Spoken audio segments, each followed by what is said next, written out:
तनु जिंदा दिली की जीती जागती तस्वीर, उतनी ही सुंदर दया तो मानो रोम रोम में भरा हो। शादी के बाद पति का परिवार कभी पराया ही नहीं लगा। ननद को बहन जैसा मानना, देवर को भाई, सास ससुर तो माता पिता से बढ़कर थे। लेकिन न जाने उन लोगों के मन में क्या था जो इसके प्रत्येक काम में नुक्स निकालना आदत बन गया था। उसे मन होता तो कोई बात करता, मन नहीं होता तब वह चुपचाप एक कोने में डरी सहमी रहती थी। 8-8 दिन बीत जाता था लेकिन कोई बात नहीं करता था। पहली रसोई में बोला गया कि हमारे यहाँ बहू 2 साल तक रसोई घर नहीं जाती है।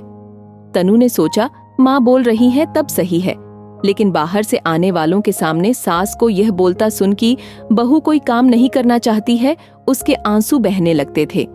लेकिन उस आंसू को इसीलिए किसी को नहीं दिखा सकती थी कि सभी यह नहीं कहने लगे कि इसे यहाँ मन नहीं लगता है, मायका का याद आ रहा होगा। उसे उस दिन की याद आ गई जब वह मायके से फोन आने के बाद जब अपने पति के ख्यालों में खोई हुई थी कि सास ने ससुर जी से कहा, माँ ने कुछ कहा होगा इसलिए मुंह बनाकर घर में बैठी है। दिन रात होने वाली शिकायतों से परेशान रहने लगी थी। स्नान घर में बैठकर आंसू बहाना तो अब आदत बन गई थी। किससे कहती क्या कहती, लेकिन उसके होठों की मुस्कान जो सभी के लिए थे, वह हमेशा उसके दर्द को छुपा देते थे। एक बार उसके पिता आए तब देवर खिड़की से लगकर बात सुनने की कोशिश में लगा रहा। पिता के लाख पूछने पर कि क्या हुआ, वह उत्तर में आंसू भी नहीं बहा सकी। उसे डर था कि सत्य उसे उसके पति से दूर नहीं कर दे। जब कभी खाना बनाने वह जाती तब किसी की आहट सुनकर शीला सास कहती, तनु जाओ अंदर, यहाँ बाहर से आने वाले के सामने रहोगी तब पापा गुस्सा करेंगे। और फिर उसी आदमी के सामने रोना शुरू, तनु तो कुछ नहीं करती है। तनु ये सब सुनकर भी चुप रह जाती थी। स्वरूप ननद तो हमेशा कहती रहती थी कि आपके आने के बाद मुझे बहुत काम करना पड़ता है, शायद इसलिए कि सास शीला तनु को कोई बहाने से मना करके वही काम स्वरूप से करवाकर घर से बाहर तक बहू कोई काम नहीं करती है।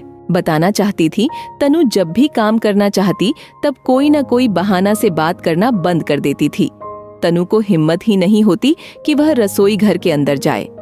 तनु माँ बनने वाली थी, उसे खड़े होकर रोटी नहीं सेका जा रहा था कि स्वरूप ने जाकर माँ से क्या कहा कि अब तो घर में हल्ला शुरू हो गया। तनु अपने आप को आग लगा रही थी। तनु के लाख कहने पर भी उसकी किसी ने नहीं सुनी। एक दिन तरुण तनु का पति ने जब यह सुना कि उसकी माँ तनु से यह कह रही थी कि काम नहीं करती हो, सिर्फ खाने आता है, जबकि अभी तनु माँ बनने वाली थी। तनु फिर भी अंदर ही अंदर रोकर अपने बच्चे के लिए खाना खाई और अपने अंतर मन में बोल उठी, माँ आप ही तो काम नहीं करने देती हैं। तरुण पिता माता से आज्ञा लेकर तनु को अपने साथ कुछ दिन के लिए ले गया। इसी बीच वरुण देवर की शादी लगी। बहुत धूमधाम से शादी संपन्न हुई। नीलू देवरानी के आते ही घर की रंगत बदल गई। जो अब तक राज्य कर रही थी उसकी एक नहीं चल रही थी, क्योंकि वह वरुण की पत्नी थी और सभी बातों से अवगत था। आज नीलू को बाजार जाना है। आज नीलू श्रीनगर घूमने जाएगी और बात पूरी नहीं होने पर घर में जीना मुश्किल हो जाता था। शीला की एक नहीं चल रहा थी। अब घर ठीक ठीक चले। भरत ससुर चुपचाप वरुण और नीलू को पैसे देने लगे। लेकिन एक दिन नीलू ने अपनी आवाज की जोर से सास, ससुर और ननद को घर से निकाल दिया। इन लोगों को भटकने के सिवाय कुछ उपाय नहीं था। अब तरुण और तनु को याद करके रोने के अलावा कोई उपाय भी नहीं था। भरत सोचने लगे कि जब वे लोग पहली बार गए थे तब मैंने ही घर नहीं आने की बात कही थी और मेरे कारण वे दोनों दर दर की ठोकरें खाएं, और आज वही हाल हम लोगों का है।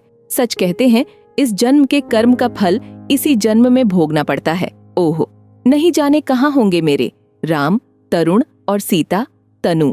हे भगवान, उन्हें खुश रखना। और सभी पश्चाताप के अग्नि में जल रहे थे।